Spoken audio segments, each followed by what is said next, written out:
fair assessments were heard at this turning point in the development of the world. The keynote was the acknowledgement of the fact that humanity, in its transition from a bipolar and unipolar world order to objectively developing polycentric and democratic systems of international relations, have faced challenges and threats that are common to us all, that we can only overcome by working jointly together. It was rightly stressed that there is a need to change the very philosophy of interstate communication by excluding attempts to interfere in internal affairs of states or impose development models to countries and nations.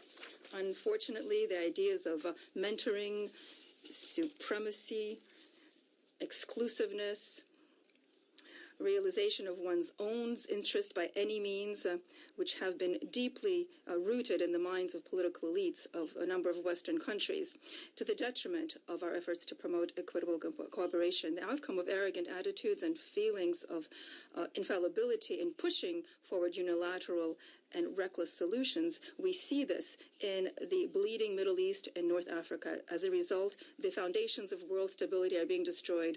It is high time to learn lessons and prevent a slipping down to catastrophe in Syria. Mainly thanks to Russia's military assistance at the Syrian legitimate government's request, it became possible to prevent the collapse of statehood and disintegration of that country under the onslaught of terrorists. Our engagement provided the impetus to the establishment of the International Syria Support Group with a view to starting a meaningful political process so that the Syrians could determine the future of the country themselves through an inclusive dialogue of all ethnic and religious groups. This course was recorded, to which there is no alternative. It was set down in the UN Security Council resolutions and was embodied in recent agreements between Russia and the United States as co-chairs of the International Syria Support Group. Now it is essential to prevent the disruption of these agreements and to carry out unbiased and impartial investigation of the incidents in Deir ez-Zor and Aleppo that undermine these agreements, especially since there are quite a few people wishing to sabotage these agreements and settlement of conflict in Syria. It is of cardinal importance to fulfill the demands of the UN Security Council to separate the so-called moderate opposition from terrorists, and a particular responsibility in this regard lies with the U.S. and members of the U.S.-led coalition. The Syrian crisis cannot be resolved, and the appalling humanitarian situation cannot be rectified without the suppression of ISIS and Jabhat al-Nusra and their associated extremist groups. And this is a confrontation against the UN Security Council. We will not be able to have a humanitarian situation which is improved without rooting out the terrorist groups. And this is absolutely important in order to have truces and reconciliation. We need to strengthen and start negotiations without any preconditions in line with 2415 UN's resolution. The sabotage of the process with the specific people from abroad, with their mentors and supporters, has a negative impact on the UN's reputation and leads us to believe that here once again the reason lies in an attempt to try to change the regime. Those who like these zero-sum games, we have seen this in Ukraine, which is very close to us, in the anti-constitutional attempts to overthrow the government, and now the refusal of Ukraine to fulfill the February 2015 Minsk agreement. By and large, trying to use these conflicts for one's own egotistical goals has been clear to all. The last meeting of the contact group give us very cautious basis for some optimism. Broader, it is only through the honest implementation of all agreements will we be able to have any opportunity in the Euro-Atlantic area to have equal and indivisible security for mutual beneficial cooperation, as was stated in the OSCE almost 20 years ago. Nor NATO nor the EU will be able to substitute a truly collective unification of efforts in everyone's interest without any winners or losers. And it is utterly unacceptable to use sports, for example, to make hostages to political ambitions, which has also always brought people together, strengthened friendship and confidence. Trying to usurp the right to predetermine the outcomes of sporting contests does not honor those who flaunt their allegiance to fair competition, but in fact are flouting the UNGA-approved principles of independence and autonomy of using sporting competition in this way. In today's world, we cannot use the philosophy of anti-heroes of George Orwell's anti-utopian Animal Farm, where all animals are equal, but some are more equal than others. In the enlightened 21st century, it is simply indecent to play mentor to everyone around, reserving the right to this oneself, to use doping or to launch unilateral adventures by bypassing the UN, to conduct geopolitical experiments that cost millions of human lives, or engage in extraterritorial blackmail of all, including one's closest allies, when at play are financial profits for one's own, or even to establish the criteria which deem one country great. This is unworthy of the principles of freedom and equality on which great nations were built and grew, in whose name today their elites threaten the entire world. This year, we will mark the 70th anniversary of the Nuremberg trial decisions. This anniversary cautions us against forgetting the lessons of World War II, reminds us of the catastrophic consequences of attempts to determine the fate of the world by suppressing the legitimate interests of other states and peoples. We cannot use the freedom of expression or peaceful assembly as an excuse for condoning radical movements that profess the Nazi ideology and that glorify Nazis and their accomplices. The persistence of these vicious instincts dictates the need for consistent efforts that can put a solid barrier in the way of neo-Nazism and revanchism, to strengthen inter-ethnic and intercultural agreements and accord, to rally the young generations around the ideas of justice and equality. We invite everyone to take part in the 19th World Festival of Youth and Students in October of next year in Sochi. Hegemonism has no place in the future. If you want it to be a future which is just and which would give all peoples the opportunity to choose ways for their own development, this implies the need to learn to respect one's own partners, to respect the cultural and civilizational diversity of the modern world. This means that we need to come back to our origins, the norms and principles enshrined in the UN Charter and other World Organization instruments. Our commitment to that approach was reaffirmed in the Russia-China Declaration on increasing the role of international law signed on June 25th of this year. The observance of the principles of sovereign equality of states, non-interference in internal affairs should become a measure of decency and legitimacy of any member of the world community. If we don't put an end to this type of a philosophy of anything goes, we will not be able to counter international terrorism, proliferation of weapons of mass destruction, and other threats of a transboundary nature.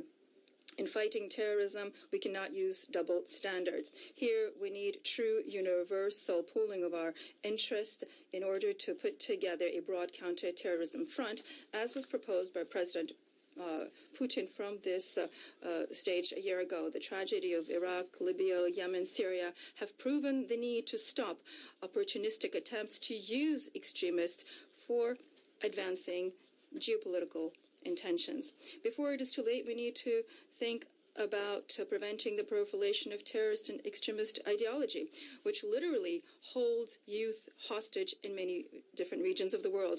We are drafting a UN Security Council resolution in order to mobilize the efforts to eliminate this evil, and looking forward to your support.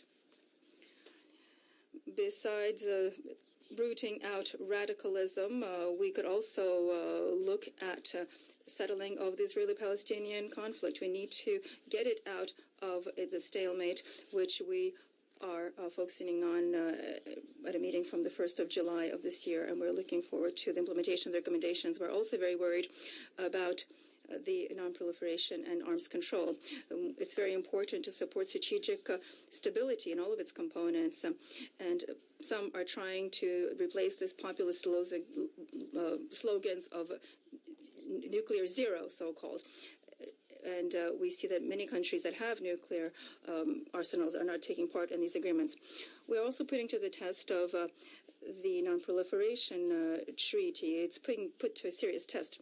It is harder for parties to find a common language, especially when certain nuclear powers are torpedoing any compromises to start negotiations to establish of a free weapons of mass destruction free zone and means of its delivery in the Middle East.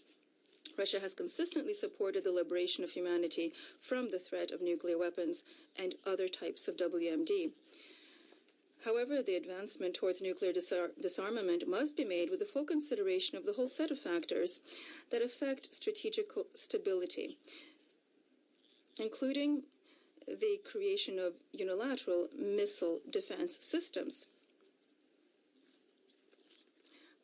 the placement of strategic non-nuclear strike weapons, the placement of weapons in outer space, and the inability to ensure the entry into force of the Comprehensive Nuclear Test Ban Treaty, as well as the growing imbalance in the area of conventional arms in Europe. We note the growing support of our initiative to draft an international convention for suppressing the acts of chemical and biological terrorism, the start of serious negotiations on this issue, and on the Russia-China draft treaty on the prevention of the agreement of not placing weapons in outer space could help us move the key body of the UN multilateral disarmament mechanism, the Conference on Disarmament, out of an impasse. We also called for a substantial examination of our proposals on the improvement of the Convention on the Prohibition of Biological and Toxic Weapons. NATO member countries brought the conventional arms control in Europe to a deep deadlock. Our attempts to salvage it faced a tough, ideologically driven counteraction. All ideas to return to this issue now could only be meaningful only if the North Atlantic Alliance would recognize the absolute futility of using ultimatums aimed at achieving unilateral advantages. We continue to be open for an equitable and mutually respectful dialogue with NATO, including through the use of the CSTO. Also, to strengthen stability and ensure equal and indivisible security in other parts of the world would be very necessary, especially in the Asia-Pacific region. The recent actions by the DPRK that violate UN Security Council resolutions must be halted. We call upon Pyongyang to abandon its nuclear missile program and return to the non-proliferation treaty regime. However, it is inadmissible to use this situation as a pretext for massive militarization of the Northeast Asia and to deploy there another position area for U.S. global missile defense systems. All sides must refrain from further escalation of tensions to embark on the way towards political and diplomatic settlements of the nuclear problem of the Korean Peninsula through the resumption of six-party talks. We will continue the dialogue within the framework of East Asia Summit on establishing in that area a regional security and cooperation architecture based on non-bloc foundations. A number of participating countries, including Russia, India, China, and Indonesia, have submitted their considerations on this topic. We invite countries of the region to agree on the ways to implement the initiative by President Putin to establish an extended Eurasia partnership with the participation of the Eurasian Economic Union, as well as other members of the CIS, as well as the SCO, ASEAN, and other interested states. I would like to underscore that this initiative is open. It is fully in line with the earlier established plans to create a trade investment bloc between Russia and the European Union, and it will be working on the principles and norms of WTO, unlike the projects which use closed trade investment blocs that undermine the unity of global trade systems. We will continue to promote the unification agenda in various international fora within the UN, BRICS, the Shanghai Cooperation Organization, and the G20. The recent summit in Hangzhou reaffirmed the status of the G20 as a leading global economic and financial forum. And we thank the Chinese chairmanship for their efforts to efficiently use their representative platform to exchange views on the key issues of global economy and policy for subsequent promotions of these agreements in the universal format of the United Nations. The signing of the Paris Agreement on the prevention of climate change has become an important event in the UN activities. The communication of intended nationally determined contributions on a voluntary basis towards achieving the objectives of the agreement to hold the rise of global average temperatures below 2 degrees Celsius. Now we need clear procedures and provisions in order for the Paris Agreement to be fully implemented, considering everyone's interest.